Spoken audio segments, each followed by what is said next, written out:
ஆறு பொறிகளும் ஆறு குழந்தையாக பிறந்து ஆறு குழந்தை சத்தியாக ஒன்றாக சேர்த்து ஆறுமுகம் 12 கையோடு ஒரு வேலாயுதம் பிறந்து அசுராதி குலம் எல்லாம் அழிக்க வேண்டும் என்று பிறந்தார்.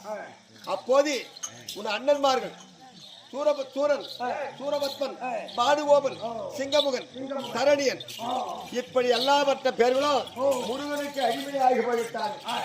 நீங்கள் பார்த்தா சின்ன பிள்ளைங்க முருகன் வேலுக்காக பயந்து உதயகிரி சூரியன் உதயகிரியில மறைந்தீர்.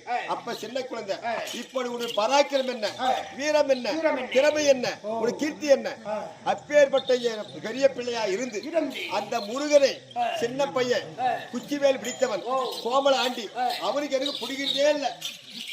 அவன் எனக்கு பகையா இருக்கிறான்.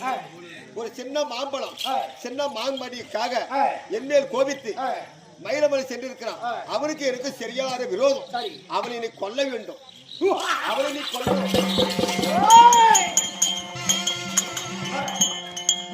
மாங்கனிக்காக என்மேல் கோபித்து தந்தை மேல் கோபித்து சின்ன ஒரு மாங்கனிக்காக நாரதன் வந்தால் அதை விடமாட்டேன்னு சொல்லி சபதம் மேல் கூறியிருக்கான். அவன் என்ன கொல்லும்போது இருக்குது. இனிதான் உன் கையினால அந்த மயில் மேல இருக்கப்பட்டவன் வேலை சாவறதுக்கு விதி இருக்குது. அதனால ஞானத்திலே பார்த்து நீ உதவியில் இருக்கிற உன்னுடைய தம்பி ஒருவர் இருக்கா தெரியுமா? ஆமா, உனக்கு தம்பி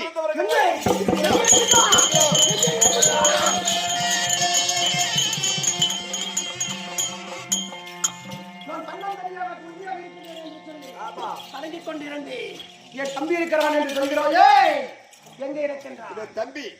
கார்கோடகாசுரன் உன்னை போல உருவம், உன்னை போல திறமை, உன்னை போல கீர்த்தி, உன்னை போல பலசாலி அஸ்தகிரி சூரிய பகவான் அமர்வது அஸ்தகிரி மேற்கு தீவிர மராபர தனியில ஒரு வாழ்ந்திருக்கிறான். அண்ணன் இல்ல, தம்பி இல்ல, தாய் இல்ல, தந்தை இல்ல, பெற்றோர் உற்றோர் யாரும் கிடையாது என்று சொல்லி தனித்து வாழ்ந்திருக்கிற ஒரு மராபர தனியில அஸ்தகிரியில என் அண்ணன் இல்லை சொல்லி ஒரு தம்பி இருக்கிறான். அவரை எதிர்கொண்டு அண்ணன் 2 பேர் வந்தாக சென்று மயிலமலை சென்று முருகனை கொல்லணும்.